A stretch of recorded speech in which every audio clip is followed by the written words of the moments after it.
Olá, meus amigos, boa tarde. Vamos lá para mais um tema da nossa aula. Tá? Nós vamos falar sobre tendências do modelos de gestão, né? Sociedade e pessoas. Né?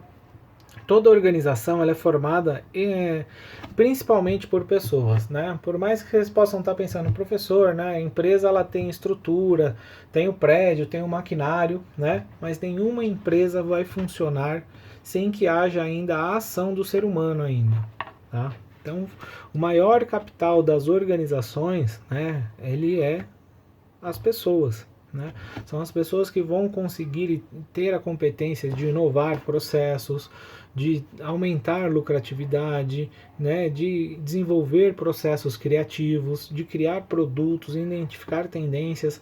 Tudo está baseado dentro do processo empresarial nas potencialidades, né, do ser humano. Tá? Como nós vimos nas aulas anteriores, principalmente depois da Revolução Industrial, nós passamos por um processo muito mecanicista, né? Ou seja, que era tido como pessoas que tinham que desenvolver, né, a especialidade. Né? Até brinquei com vocês, né, falando para assistir o filme de Tempos Modernos do Chaplin, né, e também para assistir o filme do Google, né, dos estagiários, porque iriam mostrar duas escalas diferentes de comportamento das empresas na linha do tempo. Né? Então, em tempos modernos, nós tínhamos o quê? Uma autoridade muito grande por parte da organização e querendo pessoas especialistas que só sabiam fazer uma atividade. E no segundo filme, né, do Google, nós tínhamos uma empresa com uma proposição totalmente horizontalizada, né, com uma estrutura muito aberta e dinâmica de execução de tarefas, voltada sim para um conjunto de competências, não só por uma especialidade, né, com diversos conhecimentos. Né. Dito isso, nós podemos dizer que nós temos dois tipos de conhecimento e de competências, né, que os gestores precisam estar baseados. Né? A competência geral, né, que eles têm fundamentos, aspectos, tendências, né, a aplicação de processos gerenciais, né, que vai servir para balizar, né, e aplicar as tecnologias e ferramentas de gestão, e as competências técnicas, que é conhecer os aspectos de atuação como gestor e como agente de mudança, né? Tomador de decisão, né? Conhecer o processo de planejamento, todo o ciclo, né, administrativo que envolve, né, o planejar, o organizar, o direcionar, o tomar a ação, né, retroalimentar todo o processo. Dentro de todo esse contexto, né, as pessoas elas passam a ter um papel central, né, e passam os estudiosos, né, os analistas, né, do tema, identificar o papel do ser humano, das pessoas nesse processo empresarial. Tá? Para nos auxiliar nesse tema, nós temos a teoria das relações humanas, né, que ela vem trazendo diversas contribuições, né, sobre os modelos praticados. Né? Então, o Williams, né, ele contextualiza que nos Estados Unidos, né, foi feita uma pesquisa, né, com milhões de operários de fábrica, né, como o ambiente, né, interferia no seu processo produtivo, né, que são o processo de pesquisa chamado de experiência de Hawthorne. Né. O que ele demonstrava? Que o local de trabalho era mais complexo, né, do que era considerado, né, ou seja, o seu ambiente de trabalho ele vai interferir no seu resultado. Né. As pessoas, né, os trabalhadores, eles não eram apenas uma extensão de máquinas. Né. Eles começaram a perceber que não era somente uma questão de incentivo financeiro, tinha alguma coisa que movimentava, né, e motivava essas pessoas. Né. Então o Maio, através do seu estudo, ele entendeu o efeito das interações dentro de um contexto de grupo social, né, através da satisfação dos funcionários e as atitudes que estariam exercendo, né, um desempenho principalmente, de forma individual e em grupo entre as pessoas. Dito isso, né, nós hoje, com uma maior facilidade, nós conseguimos entender que cada ser tem uma necessidade diferente, né? Então nós pegamos muitas vezes e queremos padronizar formas de atitude com as pessoas, e isso não funciona. Por quê? Né? Então às vezes nós temos um pai de família preocupado com um filho que está doente, né? Uma mãe, né, ou uma mulher que está num período do seu ciclo menstrual e isso interfere por causa dos hormônios, né, alguém que está passando por um momento de procura de casa, né, é novo no emprego, então tem seus medos. Então cada um vai ter, né, aquilo que vai estar te motivando, aquilo que vai estar relacionando, né, com as suas necessidades, com as suas experiências. Tá? A forma de motivar essas pessoas, ela não pode ser padronizada, né? Os gestores eles têm que buscar ser situacional, identificar, né, cada indivíduo, né, para estar atuando de acordo com cada necessidade. Um outro fator importante que tem que ser considerada, né, é a questão da diversidade. Cada vez mais dentro das organizações nós temos estilos, comportamentos, né, pessoas, né, totalmente diferentes, né, e que o conjunto dessa diversidade acaba trazendo, né, uma variedade de pensamentos, de estilos, de criatividade que vão trazer, né, de forma mais efetiva para as organizações melhores resultados, né? E isso é uma tendência cada vez mais. As empresas elas tendem a procurar cada vez mais, né, estar se adaptando essa questão da diversidade, que é pluralidade das tendências, das modificações, dos estilos, dos comportamentos, né, entre as competências, né, dentro da sua organização, por quê? Para buscar novos resultados. Saber lidar com essa diversidade, né, cada vez mais é um desafio para os gestores. Porém, isso é um assunto que é contemporâneo, cada vez mais presente dentro da nossa realidade. Tá? Nós temos alguns autores, né, como Williams, né, que ele vem aqui e destaca que a diversidade ela pode ocorrer em dois tipos de níveis, né? O superficial, né, em que as diferenças do tipo idade, sexo, raça, deficiência físicas, né, que possa ser observada, né? E um segundo nível que ele é mais profundo, né, em que as diferenças como personalidade e atitudes são comunicadas por meio de comportamentos verbais e não verbais, né, ou seja, percebida somente pela interação contínua com outras pessoas. Né? Então, vem sendo entendida como uma interação social, né, pela qual todos, né, juntos eles vão realizar um trabalho e cumprir o objetivo. Então veja só, né, a diversidade ela não é somente aquela que é visual, né, superficial, aquilo que é estético, né, ela é principalmente também, né, focada na comportamento, naquilo que a gente age, aquilo que a gente demonstra, né? Então, às vezes a gente fala, né, a gente vai agir desse jeito. Na hora que chega a situação, nós vamos agir de um jeito, né? Você fala, fala que é uma coisa e age de outra, né? Isso daqui, né, é a expressão daquilo que a gente reage, né? Como que a gente vai estar se comportando, né? Isso daí está sendo percebido, né? E olha como isso afeta, né, o nosso dia a dia, né? Porque a gente vai com isso montando e moldando, né, como que a gente vai estar gerindo cada um, né, dos companheiros, das pessoas em que vai estar sobre o nosso comando, né, como futuros gestores, né, e isso tudo é importante complementar e entender que, né, muito mais do que somente uma aparência, né, tem que ser observado o seu real efetivo comportamento, né, aquilo que você realmente faz e demonstra fazer. Um outro aspecto muito importante na gestão das empresas, né, é como gerenciar e manter os nossos talentos, né?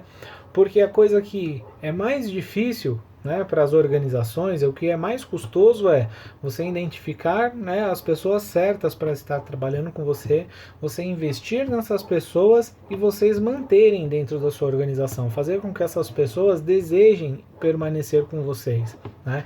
Então, o talento é aquilo que é mais precioso dentro de uma organização, é aquilo que é mais custoso, né? Algumas medidas podem ser feitas através de desenvolvimento, treinamento, né? Algum tipo de bonificação, né? Medidas, né, de incentivo, né, de capital intelectual, né, de desenvolvimento pessoal, valorizar, né, esse talento dentro daquilo que é identificado por ele como algo que seja desafiador, né, empoderamento. Né? Normalmente as pessoas que procuram talento, né, que têm esse talento, que tem algo a mais dentro da organização, ele tem o desejo de crescimento, ele busca por responsabilidades, né? Ele vai muito mais do que, lógico, todo mundo quer ter um crescimento patrimonial de salário, mas ele vai querer ter reconhecimento, vai ter, né, querer estar crescendo na sua escala das suas necessidades. Lembra que Maslow ele coloca que nós temos uma pirâmide de necessidades e quando a gente supre as necessidades primárias, né, a gente busca, né, um autorreconhecimento, a gente busca uma seção de status, né, dentro do nosso crescimento pessoal. Né? As empresas ela pode então criar, né, ações, né, e meios de reter esse talento por programas personalizados, ou ela também pode optar por um padrão, né, de adotar uma orientação global para a gestão de todos os empregados dentro da organização. Né? Tudo vai depender, né, de como que a empresa está gerindo, né, os seus talentos. Tá? Mas uma coisa a gente pode dizer, né, que o talento, né, ele procura ser, né, e estar sempre se diferenciando. Ele busca, né, valorizar cada vez mais as suas habilidades. Ele procura ser sempre um diferencial. E a partir do momento que, né, os talentos eles identificam que tem esse diferencial e ele é tratado como né, o mesmo tratamento que tem para uma pessoa que não entrega, que não demonstra, que está apagadinho dentro da organização, há uma tendência grande dele se sentir desvalorizado e ele procurar outros caminhos. Né? Então o desafio, né, da área de recursos humanos, dos gestores de pessoas, é buscar, né, sempre estar motivando e tornar, né, esse talento, né, automotivado para continuar a aceitar os desafios que a organização vai estar proporcionando. Nós temos, né, dentro dos estudos do comportamento, né, das gerações, né, algumas classificações. Né? Então a gente tem aqui os tradicionalistas, que é a geração que nasceram entre 1922 e 1943, né, e começam a trabalhar mais ou menos na década de 30, década de 50, né, e o que eles têm ali? Eles superam, né, um cenário de depressão econômica, a Segunda Guerra Mundial, né? Então eles são pessoas que têm um comportamento que vão primar pela ética no trabalho, trabalho árduo, né? Tem que trabalhar duro, pegar lenchado, trabalho manual pesado, né? Ele tem a fidelidade da empresa, né? Então quando a gente fala nessa geração dos tradicionalistas, nós vamos lembrar de quem? Dos nossos avós, normalmente trabalharam 30, 40 anos na mesma empresa. Eles eram uma geração muito fiel àquela empresa. Tá? Nós temos a geração, né, dos boomers, né, que são nascidos entre 1940 e 1960. Né? São os conhecidos como baby boomers, são os que nasceram em meio da exploração, né, e de uma explosão de taxa de natalidade, que é o pós-guerra. Né? Então, eles valorizam, né, uma qualidade de vida, eles não vivem, né, numa questão de conformidade, assim, eles buscam algo diferente, né, ele tem uma herança dos valores hippies, né, então são, né, questionadores, eles são resistentes às guerras, né, então eles buscam, né, um reconhecimento e respeito, né, pelo seu trabalho, porém diferentemente dos seus pais. Tá? Na sequência nós temos a geração X, né, os nascidos entre 1960 e 1980. Né, então eles quebram, né, eles experimentam quebras de paradigmas sociais, né, eles são tem uma grande quantidade de filhos nessa geração, né, principalmente de pais solteiros. É uma geração que tem escassez de profissionais, né, geração que eles têm uma valorização grande, né, para trabalho, porém a percepção é diferente das gerações antigas, né? Eles eles focam no equilíbrio de vida pessoal, né? Eles buscam flexibilidade, lealdade nos relacionamentos humanos, mas, né, não buscam assim responsabilidade. Eles são, né, tidos como a geração, né, dos um pouco mais acomodados, né? Geração do milênio, também conhecida como a geração Y, né? Eles vão formar, né, principalmente nascidos na década de 80, né, a primeira geração cercada de tecnologia, né? Então eles já vêm, né, passando por um momento de transição, né, que a tecnologia já tá ali, né? Os computadores estão saindo, né, das máquinas de escrever, entrando na geração digital, né? E é uma geração que ela vai acreditar que o local de trabalho é para ganhar dinheiro, né? Então se expressar, socializar, valorizar a consciência global, eles são uma geração que trabalham, ele busca reconhecimento, né, através do seu esforço, do trabalho, tá? A geração do milênio, frequentemente, né, em razão da idade e da experiência, eles orientam que, primeiro, né, que você tem que ser um líder íntegro, integral, né? Segundo, eles gostam de propor desafios pelos quais possam aprender e se desenvolver. Então, eles não são acomodados, né? Eles gostam que os grupos de trabalho de funcionário, né, sejam entre amigos, né? Então, gostam de se relacionar, né? Proporciona um ambiente alegre e divertido, né? Respeita e ouve, né, as considerações e as ideias das pessoas, são grupos flexíveis, né? Então ele já vem com uma tendência mais adaptada, né, para aquilo que a gente tem atualmente, né? E isso, né, quando a gente fala de gestão de pessoas, de gestão de talento, de diversidade, olha que nós estamos parando na geração Y, né? Nós temos a geração Z, nós temos outras gerações que, né, quando eu pego aqui os meus filhos, por exemplo, né, são a geração que já são com chip, todos mexem com celular, têm comportamentos diferentes, né? Eles não vão estar, né, aptos para fazer as tarefas que fazemos hoje, eles vão fazer e desenvolver tarefas que ainda não foram criadas, né? Então, o grande desafio dos gestores neste momento, né, é conseguir identificar, né, e atuar com relação à diversidade, aos comportamentos e aos talentos. Todo que mantém uma empresa são as suas pessoas, são os seus talentos. Tá? Espero que nossa aula tenha sido bacana, né, que tenha sido esclarecedora para vocês. Volto a reforçar, né, está disponível o meu WhatsApp, o nosso grupo de WhatsApp para discussão. Não deixem, né, de me chamar, eu estou disponível para vocês a todo momento. Fiquem com Deus nesse momento de resguardo, né, cuidem da saúde suas e daqueles que vocês amem. Amém. Fiquem com Deus.